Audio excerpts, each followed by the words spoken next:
영광의 박수 올려드리겠습니다. 네, 역대급인 것 같습니다. 그죠? 네, 많이 이렇게 찬양하는 모습이 또 제 기억 속에 또 이제 저만이 알고 있는 우리 두 기간의 비하인드 스토리가 있어서 저 감동이 됩니다. 참 하나님 감사드리고 또 이렇게 함께 하나님 앞에 찬양 드리는 모습이 또 찬양의 고백이 이 많은 인원을 또 이렇게 나타내는 것처럼 충만한 예수님으로 충만한 한나와 루시일 줄로 믿습니다. 네, 오늘 우리 두 기간의 헌신을 드리게 된 것을 정말 축하드리고 그 고백처럼 주님 앞에 충만함으로 사시기를 축복드립니다. 우리 오늘 저녁 예배에 오신 여러분들 환영하고요. 우리 오늘 하루도 정말 수고 많으셨는데 이게 좀 격려하고 인사했으면 좋겠습니다. 오늘 하루도 수고 많으셨습니다. 네. 피곤하실 텐데 그리고 또 이곳저곳에서 섬기고 분주하게 하셨을 텐데 또 저녁에 이렇게 나와서 같이 예배드리는 것 뒤에서 잠깐 생각해 보니까 야, 이것도 참 은혜다. 저녁에 다시 올 수 있고 안 올 수 있는데 그죠? 함께 예배드릴 수 있는 이런 모습들이 참 진귀하다. 하나님 보셨을 때 정말 기뻐하시겠다. 그런 생각을 잠깐 했습니다. 오늘은 이제 본래 부제가 있습니다. 오늘은 빛의 자녀처럼 행하라. 오늘 저 제목으로 마침 또 우리 에베소서 강해랑 잘 맞아서 묵상하고 있는데 무슨 말씀을 전할까 하는데 딱 강해 말씀하고 제가 전해드리고 싶은 말씀하고 맞아서 오늘 스크린에는 부제목을 좀 달았어요. 빛의 자녀들처럼 행하라. 이 말씀을 함께 나누려고 합니다. 오늘 본문 말씀 이걸 알고 보면 되게 재밌습니다. 왜냐하면 우리가 그냥 익숙해서 그렇지, 그리고 또 우리는 이제 그 내용을 깊이 잘 모르잖아요. 그래서 주석을 찾아보고 또 해설서를 찾아보면 지금 이 본문은 이 본문 그대로 당시 상황으로 가지고 가면 이거 되게 위험한 발언이에요. 알고 보면 그래요.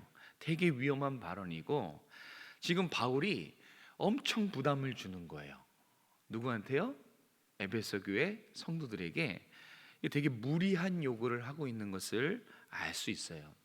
그리고 그 당시에는 이 말이 우리가 읽은 이 빛의 자녀처럼 행하라 이 말이 아주 에베소 교인들에게는 파격적인, 정말 파격적이까지 한 그런 발언입니다.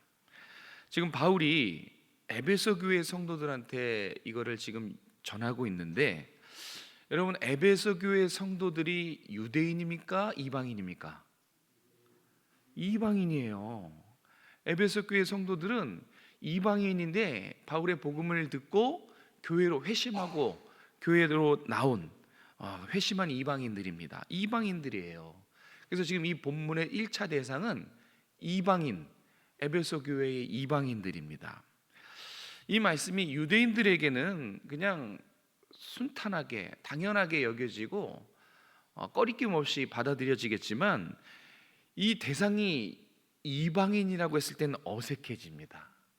유대인이라고 놓고 생각하면 그냥 그런가 보다 자연스럽게 이해가 되지만 이방인들에게 이 얘기를 한다고 했을 때는 어색합니다. 아마 에베소 교회인들조차 설마 이 얘기가 우리한테 하는 거라고 이런 생각이 들 정도로 아주 어색한 상황이에요. 왜냐하면 이 빛의 자녀, 이 빛의 자녀라는 이 타이틀은 유대인들에게만 사용됐어요. 그러니까 유대인들의 공식 표현, 하나님의 자녀라는 그 공식 표현이 빛의 자녀예요. 이 빛의 자녀를 지금 누구한테 쓰고 있느냐? 이방인들에게 쓰고 있어요. 그러니까 이게 아주 알고 보면 위험한 발언이고 파격적인 이야기입니다. 이 이야기를 듣고 있는 이방인들은 과거에 정말 온갖 음행과 이 지금 성경에 나와 있는 그대로 온갖 음행과 더러운 것과 탐욕에 뒹굴던 그렇게 하나님 백성에서 제외된 사람이 바로 이 이야기를 듣고 있는 당사자들이거든요. 세상에서 우상 숭배하고 음행을 저지르고 탐욕에 뒹굴렀던, 그래서 너희는 하나님의 백성에서 제외 이렇게 생각했던 이방인들에게 너희가 빛의 자녀야라고 하고 있으니까 설마 이게 우리에게 한 얘기라고 이렇게 지금 어색합니다. 너무 이상한 거지요. 그리고 한쪽에서는 개종한 유대인 그리스도인들은 불편했을 거예요. 아니, 빛의 자녀는 것은 하나님의 자녀를 지칭하는 건데 온갖 더럽고 우상을 숭배하고 탐욕에 뒹굴었던 저 이방인들에게 하나님의 백성의 타이틀을 얘기한다고 하면서 아주 불쾌했을 것입니다. 불쾌했겠지만 개종한 유대 그리스도인들도 그럼에도 불구하고 부인할 수 없는 사실을 알고 있었어요. 그게 뭐냐면 이방인도 예수님을 영접해서 그리스도인이 됐다는 사실을, 이거는 부인할 수 없어요. 함께 예배드리고 있고 함께 예수님을 주로 섬기는 이 사실만큼은 부인할 수가 없었습니다. 예수 믿고 변화된 삶, 그것을 설명하는 말씀들이 참 많은데 그 중에 오늘 본문의 이 빛의 자녀는 정말 가히 설명이 탁월합니다. 여러분, 빛의 특성이 뭡니까? 빛의 특성이 밝히는 거죠. 여기가 깜깜하다고 한번 생각해 보세요. 그 출애굽기의 10가지 이 재앙 중에 아홉 번째, 완전히 어둠이 깔리는 그런 채로 한번 산다고 생각해 보십시오. 아무것도 할 수 없을 거예요. 뭐 심리적으로 뭐 물리적으로 아무것도 할 수 없고 위험하기까지 하지요. 그런데 빛은 주변을 환하게 합니다. 이 본당도 지하 1층, 2층이어서 이 닦으면 나갈 때 여기 부딪히기도 해요. 이 의자에 다치기도 하고 깜깜합니다. 근데 이렇게 환하게 빛을 밝히면 여러분 얼굴들이 보이죠. 근데 오늘은 조금 여러분들이 피곤한 모습이 없어요. 오늘 이상하네. 날씨가 좋아서 그런가? 네, 아주 또렷하게 보여요. 어두우면 주무시나? 여기 모를 수 있는데 빛이 환하니까 여러분들, 그리고 이 단 위에서 쓰면 신기하게 구체적으로 다 보입니다. 하품하는 모습 다 보이고 정말로 밑에 숙이고 있는 모습 다 보입니다. 환해서 그런 거예요. 빛의 특성상 여러분의 표정과 이 무엇을 하는지 이게 다 밝혀집니다. 오늘 성경은 저와 여러분에게, 특별히 한나와 룻 기간 여러분들에게 너희는 빛의 자녀들처럼 행하라 라고 말씀하세요. 다시 말해 우리 주변을 어떻게 하라는 거예요? 환하게 밝히라는 겁니다. 그럼 뭘로 환하게 밝힐 겁니다. 그렇죠? 우리가 밝혀야 될 그것을 성경에서 가르쳐 줍니다. 우리가 세상에서 우리 주변을 열심히 밝히고 드러내야 될 우리의 신앙의 내용이 오늘 본문에 2가지 말씀합니다. 우리 첫 번째는 8절에서 10절까지의 말씀으로 한번 같이 읽고 확인해 보겠습니다. 8절에서 10절입니다. 시작. 너희가 전에는 어둠이더니 이제는 주 안에서 빛이라. 빛의 열매는 모든 착함과 의로움과 진실함에 있느니라. 주를 기쁘시게 할 것이 무엇인가 시험하여 보라. 아멘. 자, 전에는 어땠고 이제는 어땠고, 우리가 세상에 드러내야 될 우리의 신앙의 내용은 저와 여러분은 기준이 바뀐 사람이라는 것입니다. 우리는 중심이 바뀌었어요. 그래서 우리 주변에 우리를 볼 때 저와 여러분은 기준과 중심이 바뀌었습니다. 이 기준과 중심이 바뀐 사람이라는 것, 그런 삶을 산다는 것을 자연스럽게 드러내야 돼요. 우리가 그렇게 삶을 살 때 이 세상에 빛의 자녀로서 살아가게 된다는 것입니다. 여러분, 그리스도인을 한마디로 정의하면 8절이 너무 잘 나타내 줬어요. 과거와 현재가 정확하게 구별되는 사람, 이게 그리스도인의 정의예요. 전에는 어땠습니까? 어둠. 이 어둠이라고 했을 때 우리는 다 배워 알고 있지만 이 말씀을 듣는 당사자인 이방인인 이 에베소 교회 성도들은 이 어둠이었다. 이 어둠을 어떻게 이해했을까요? 죄와 사망의 종노릇 했던, 온갖 더러운 짓을 행하고 우상 숭배를 행하고 음행, 문란한 성행위, 그다음에 탐욕, 이렇게 죄악 가운데 일삼았던 죄인의 시절을 떠올렸을 것입니다. 그게 어둠이에요. 그런데 이제는 어떻다는 거예요? 어둠입니까? 빛이지요. 주 안에서 빛이다. 이 주 안에서 빛이다. 이렇게 말해요. 이미 어둠은 물러갔어요. 어두웠던 그들의 에베소 교회 성도들의 삶에 주 예수 그리스도로 인해서 환하게 이렇게 이제 드러난 것입니다. 어둠은 물러가고 이제는 빛의 자녀로서 빛으로 살아야 된다는 것입니다. 그래서 이제는 이전에 행하던 어둠 가운데 있었던 그 삶이 싫어지는 거예요. 예수님 믿고 이전과 이후가 완전히 구별돼야 되는데 그 중에 하나가 죄를 접근하는 태도에 있어요. 예전에는 죄가 죄인 줄 몰랐어요. 그런데 예수님이 내 마음에 들어오셔서 나의 실상을 비춰주시고 내가 죄인인 걸 알게 하고 죄를 깨달았어요. 그러면 이제는 그 죄를 쳐다보기도 싫은 거예요. 예전에 우상 숭배가 하나님 앞에 큰 범죄라는 것을 깨닫고 이제 그 어둠을 싫어합니다. 하나님 계신 것을 알기 때문에 하나님 앞에서 다시는 부끄러운 짓을 행하지 않으려고 해요. 그게 예수님 믿고 죄를 접근하는 성도의 가장 큰 차이예요. 이제는 오히려 빛으로서 살고 빛된 삶을 추구하고 힘써 하나님의 명령하신 빛의 자녀로서 삶을 살아가는 것입니다. 왜 그렇습니까? 기준이 바뀌었잖아요. 이제 중심이 나에게서 하나님으로 옮겨졌기 때문에, 기준과 중심이 바뀌었기 때문에 이제는 예전의 일들을 다 내려놓고 이제는 그리스도 안에서, 주 안에서 주님의 자녀된 빛으로의 삶을 살아가야 된다는 것입니다. 여기서 중요한 것은 그럼 누가 우리의 이 기준과 중심을 바꿔놓는가 하는 것입니다. 생각해 보십시오. 어둠을 어떻게 빛으로 바꿀 수 있습니까? 그죠? 이거 할 수 있습니까? 사람은 못해요. 이 어둠을 빛으로 바꾸실 수 있는 분, 우리의 이 중심과 기준을 바꿀 수 있는 분, 우리가 다 알고 있는 그분 누구죠? 예수님이세요. 사람으로서는 절대 불가능한 이 새로운 피조물로서 변화시키는 이 일을 하나님께서 에베소 교회 성도들, 이방인들에게 행하셨다는 거예요.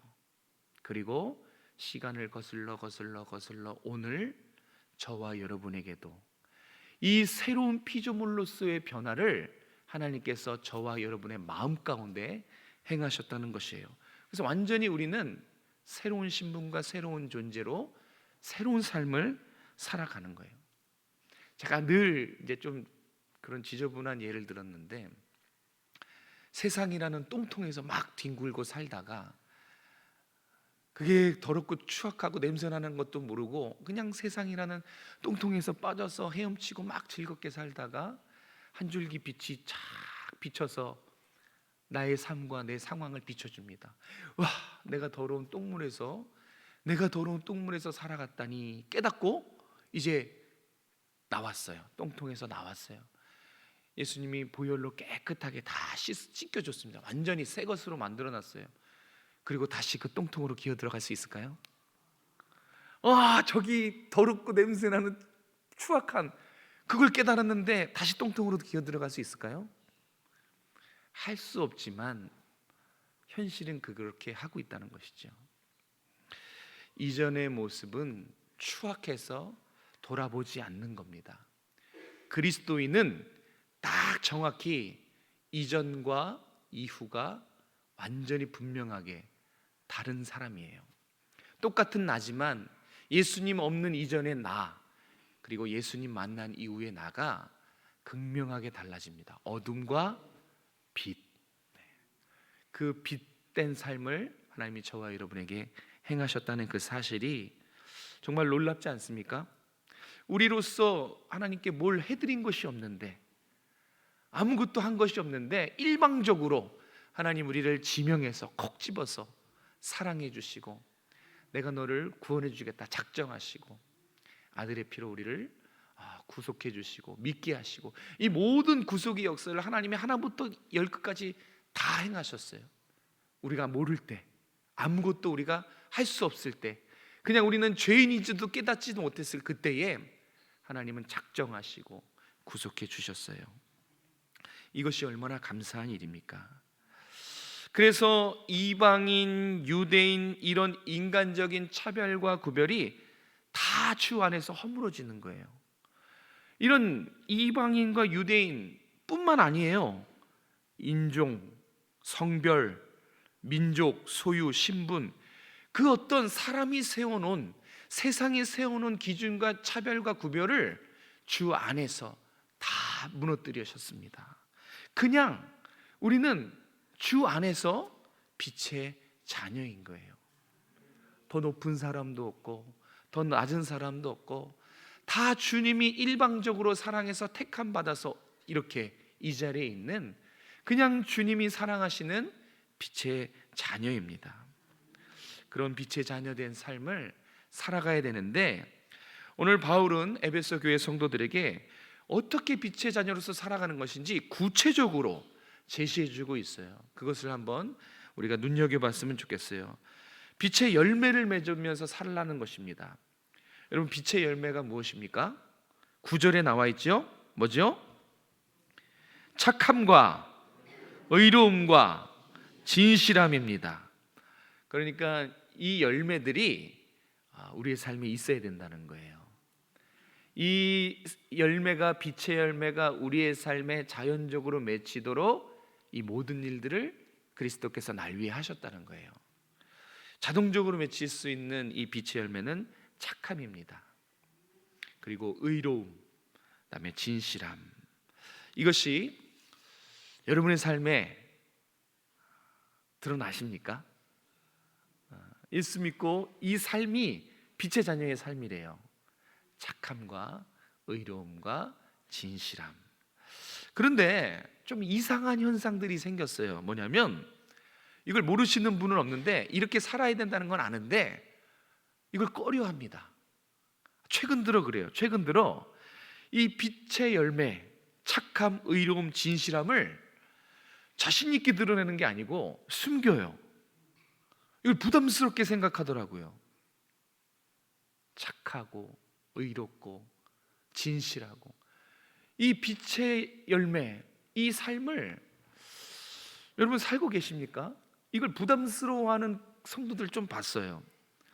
왜 부담스러운가 봤더니, 이 착하고 올바르고 진실하고 이걸 세상이 안 알아주더라고요. 이걸 세상이 인정해 주지 않아요. 아니, 인정을 안 할 뿐만 아니라 바보 취급해요.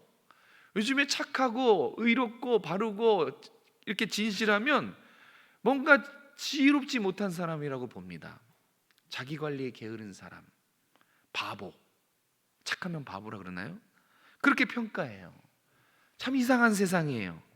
그래서 우리 빛의 자녀들이 고민이 많아졌어요. 야, 분명히 성경에서는 이 빛의 자녀로 이렇게 착하고 이렇고 진실하게 살려고 하는데 세상에서는 그렇게 살면 아유, 저 바보, 저 게으렀구나, 센스가 없냐, 이런 식으로 나오니까, 평가하니까, 야, 이거 정말 이걸 드러내면서 살아야 되는지 지혜롭게 숨기면서 살아야 되는지 고민이 많으신 분들 제가 봤습니다. 혹시 이 가운데는 없으십니까? 오늘 낮에도 비슷한 얘기를 했는데, 경건한 삶을 위해서 핍박과 어려움을 선택하느냐, 아니면 핍박과 어려움이 두려워서 경건을 포기하느냐. 날마다 우리는 그런 선택을 해요. 아마 이것도 비슷한 문제예요. 이렇게 살면 피곤합니다. 이렇게 살면 인정도 안 해주고 바보라고 놀림을 받아요. 천대를 받는다고요. 누가 좋아하겠습니까? 다 나 귀한데 존경받고 싶고 인정받고 싶은데 성경은 이렇게 살라고 하고 이렇게 살면 안 될 것 같고. 우리 한나 루시라면 어떻게 하시겠습니까? 어려울 때 무조건 돌려요. 한나 루 어떻게 하시겠어요? 그래도 착하고 의롭고 진실하게 사시겠습니까? 네, 감사해요. 그렇게 하실 줄로 믿어요. 왜 그렇습니까? 분명히 세상은 우리가 이렇게 살면 불편해하고 천대하고 바보 취급할 텐데 분명히 싫어해요. 환영하지 않아요. 싫어합니다. 우리가 그걸 알고 있지요. 그런데 10절을 잘 보셔야 돼요. 10절이 우리에게 뭐라고 말씀하시는가? 이렇게 얘기하는 거예요. 너 주를 기쁘시게 하기 위해서 최선을 다하고 있냐? 이게 10절이에요. 시험이라고 하는 것은 이 내용을 살펴봤더니 고민하고 마침내 찾아서 인증해 보여라. 그러니까 꽤 고심하고 열심히 찾아서 마침내 입증하다, 이 뜻이 시험이라는 거예요. 이걸 살짝 적용하자면 이 10절은 이런 겁니다. 정말 너의 삶의 기준이 하나님을 기쁘시게 하는 것이냐? 그러면 삶으로 입증해 보여라. 이게 10절이 말씀하시는 요지예요. 여러분, 정말 여러분의 삶의 기준이 하나님을 기쁘시게 하는 것입니까? 그러면 입증해 보이십시오. 삶으로, 말로가 아니라 삶으로 입증해 보십시오. 여러분, 성도는 누구를 기쁘시게 하는 사람입니까? 세상입니까? 하나님입니까? 하나님이지요. 세상이 우리를 불편하게 해도, 세상이 우리에게 바보 같다고 해도, 세상이 우리의 그 모습을 싫어한다고 해도 하나님이 기뻐하시면 저 뒤돌아보지 않겠습니다. 더 이상 갈등하지 않겠습니다. 이렇게 하나님의 영광을 위해서 착하고 의롭고 진실한 삶을 살아내는 거예요. 세상이 아무리 뭐라고 해도 누구를 기쁘시게 하는 게 성도라고요? 하나님. 그게 순전한 그리스도인이에요. 세상 눈치를 보지 않는 거죠. 우리 한나와 우리 루시 오늘 이렇게 아름답게 또 옷도 다 맞춰 입고 특성을 했을 때는 준비했다는 거죠. 정말 이 찬양의 고백처럼 주님으로 충만해서 여러분의 삶의 기쁨이 예수님을 기쁘시게 하는 것.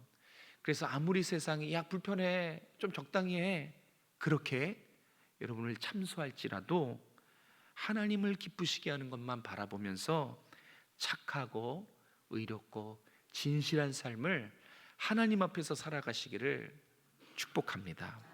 여기 계신 모든 성도 여러분에게도 하나님을 기쁘시게 하기 위해서 착하고 의롭고 진실한 삶을 살아가시기를 부탁드립니다. 그것이 순전한 그리스도예요. 그리스도인입니다. 우리의 어둠의 과거는 다 지나갔어요. 이전 것은 지나갔어요. 이미 기준과 중심은 다 바뀌었어요. 성도는 이 세상에 기준과 중심이 바뀐 사람이 있다는 그 사실을 온몸으로 삶으로 증거하는 삶입니다. 그게 빛의 자녀된 삶이에요. 그것을 오늘 10절이 하나님을 기쁘시게 하고 있는가? 최선을 다해 하나님을 기쁘시게 하는 삶을 고민하고 찾아내고 입증하는 삶을 살아가고 있느냐라고 우리에게 되묻는 것입니다. 그렇게 하는 성도가 하나님을 기쁘시게 하는 성도라는 것입니다. 우리 두 번째는 13절 14절 말씀을 읽도록 하겠습니다. 13절 14절 시작. 그러나 책망을 받는 모든 것은 빛으로 말미암아 드러나나니 드러나는 것마다 빛이니라. 그러므로 이르시기를 잠자는 자여 깨어서 죽은 자들 가운데서 일어나라. 그리스도께서 너희에게 비추이시리라 하셨느니라. 아멘. 이 13절과 14절은 우리에게 역할이 있음을 알려줍니다. 어떤 역할이냐면 저와 여러분에게는 세상을 밝히는 역할이 있어요. 우리는 세상을 밝혀야 돼요. 기쁠 때나 슬플 때나 어려운 일이 있을 때나 문제를 닥쳤을 때나 우리는 세상을 밝혀야 되는 숙명을 지녔어요. 평생 주님 나라 갈 때까지 여러분은 여러분의 삶에서 어두운 세상을 밝혀주는 등대 역할을 잘 하셔야 돼요. 바울이 지금 빛의 자녀가 어둠을 밝히는 방법 여러 개가 있지만 그 중에 11절과 13절에 반복해서 가르쳐주는 방법이 있어요. 책망입니다.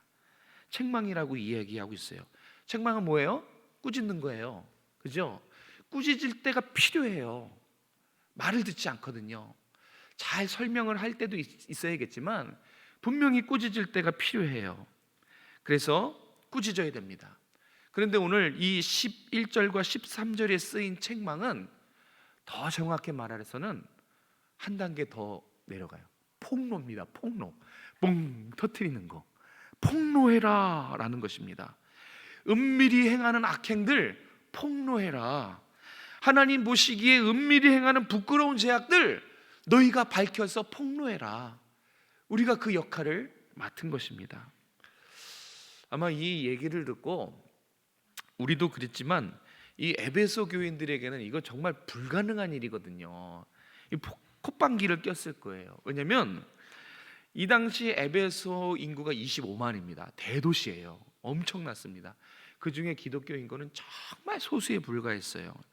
자, 그래서 이 말씀을 듣고 방관할 수가 없어서 어둠에 정말 방황하는 영혼들 방관할 수가 없어서 그들을 깨우기 위해서 열심히 그들의 죄악들을 폭로했다고 한번 생각해 보십시오. 꾸짖었다고 한번 생각해 보십시오. 25만입니다. 그러니까 왜 이게 마음에 안 와닿냐면 이게 무모하다고 생각하는 겁니다. 그리고 자칫 잘못했다가는 위험할 수 있어요. 그리고 이렇게 폭로한다고 한들 결과가 되게 미미했다고 해요. 무모하고 위험천만한 일에 결과도 미미해요. 그래도 해야 될까요? 야, 과연 이렇게 한다고 세상이 바뀌나? 그런 생각이 충분히 들 수 있죠. 내가 이렇게 작은 날개짓 한다고 세상이 바뀌나? 여러분, 그런 생각이 들어도 해야 될까요? 그래도 해야 돼요. 오늘 성경은 바울은 그래도 해야 된다. 미미할지라도 위험천만할지라도 무모해 보일지라도 그래도 폭로해야 된다. 그래도 꾸짖어야 된다. 왜냐하면 어떤 현상과 결과 때문이 아니라는 것입니다. 왜냐하면 13절의 책망의 이유가 그것을 말해줘요. 빛으로 말미암아 명확하게 드러나기 때문에. 뭐가? 어둠이. 이 미미한 이 빛의 폭로로 인해서 어둠이 드러나기 때문에, 빛으로 인해서 어둠을 밝힐 수 있기 때문에 그래도 미미해 보여도 위험천만해도 무모해 보여도 하라는 것입니다. 여러분, 그냥 그 존재만으로도 이미 가치가 충분한 거예요. 오늘 여기서 우리에게 깨달아야 될 아주 중요한 메시지가 있어요. 자, 빛이라고 한번 생각해 보세요. 여러분 하나가 다 빛입니다. 등대예요. 등대는 그냥 가만히 있어요. 촛불도 그냥 가만히 있어요. 무엇을 해서가 아니라, 어떻게 해서가 아니라 그렇게 해서 어둠을 드러내고 폭로합니까? 안 그래요. 빛의 자녀로서 폭로하라는 것은, 꾸짖으라는 것은 그냥 열심히 살라는 겁니다. 왜냐하면 그 자체로, 빛이라는 그 자체로 가치가 있기 때문에, 영향력이 있기 때문에 그래요. 자, 성도가 손해를 봅니다. 착하게만 삽니다. 국민의 80%가 이런 생각을 갖고 있어요. 진실하면 바보다. 그래도 기어이 진실한 삶을 묵묵히 살아납니다. 세상은 그래요. 야, 너네 어림없어. 야, 너네 성도들이 그렇게 해도 우리 안 변해. 절대 안 변해. 비웃습니다. 그런데 하나님은 기뻐하세요. 그런 삶을 잘했다고 칭찬해 주십니다. 보세요.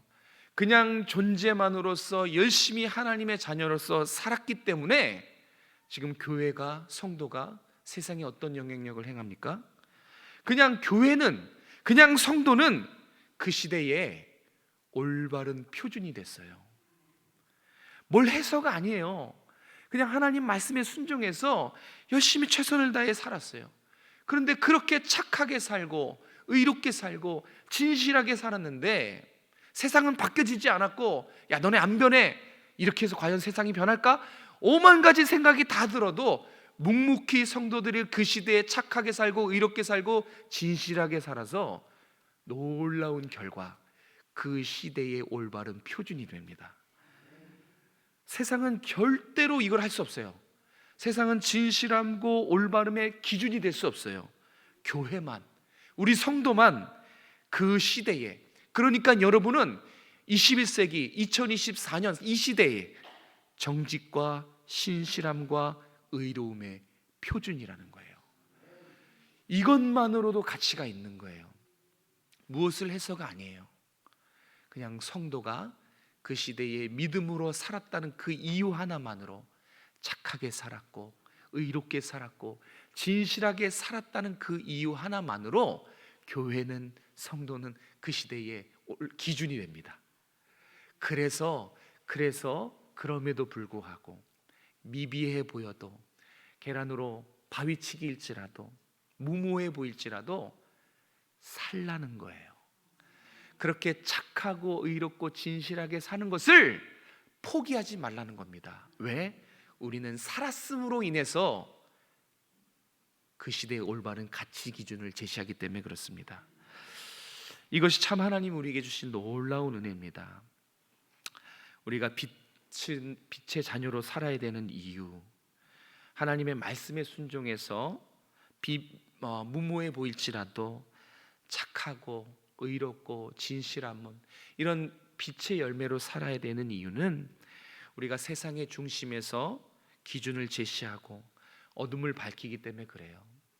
어둠을 밝히는 것, 이것이 저와 여러분의 사명입니다. 여러분, 이 사명을 잊지 마시기 바랍니다. 그런데 이 사명은 여러분이 착하게 살 때, 하나님 뜻대로 살 때, 그리고 의롭게 살 때, 하나님 닮은 모습으로 살 때, 진실한 모습으로 살 때 자연스럽게 드러납니다. 그것이 오늘 우리에게 주신 메시지예요. 만약에 여기 계신 모든 분들 분명히 한번 이렇게 어려운, 마음이 흔들리는 시기가 와요. 해보니까 너무 어렵거든요. 세상이 싫어하는데 꼭 이걸 해야 하나? 그런 의문과 그런 생각이 들 때가 꼭 올 겁니다. 그때 이 10절 말씀을 꼭 기억하세요. 세상을 기쁘시게 하는 사람이 아니라 하나님을 기쁘시게 하는 사람이 누구다? 우리다. 성도예요.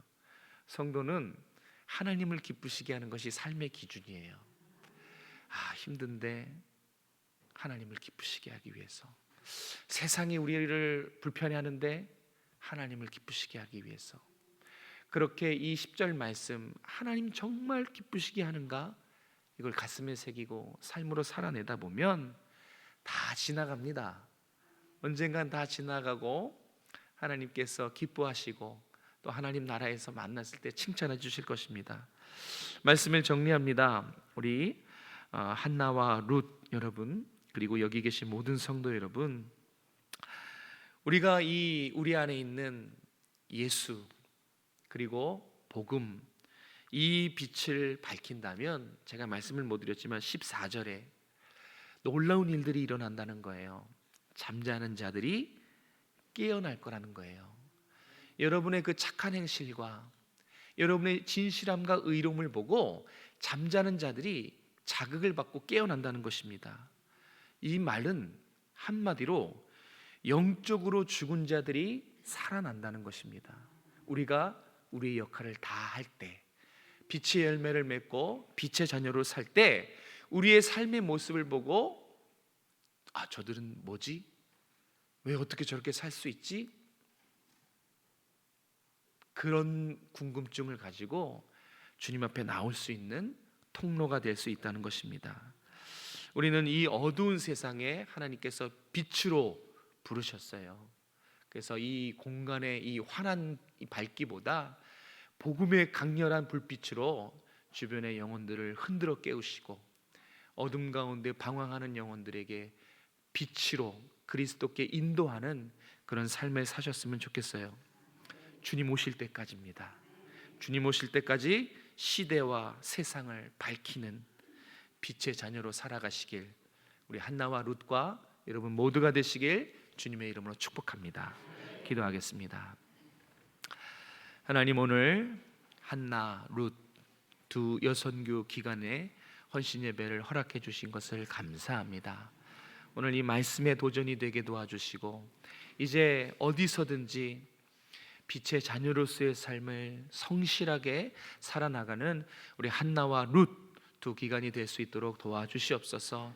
또 부모로서, 아내로서 참 가정에서, 직장에서, 교회에서 정말 헌신하며 주를 사랑하는 우리 두 기간 하나님께서 지켜보호하여 주시고 더 그 믿음이 하나님 사랑하는 믿음으로 더 자라날 수 있도록 진실한 신앙, 착한 신앙, 정말 하나님 닮아가는 모습의 신앙으로 하나님 아름답게 성장할 수 있도록 우리 한나와 룻 두 기간을 축복하여 주시옵소서. 그리고 우리 교회를 사랑하시는 주님, 우리 교회가 다음 세대를 세우기 위해 정말 기도로 헌신하며 또 여러 가지 준비된 일들이 있습니다.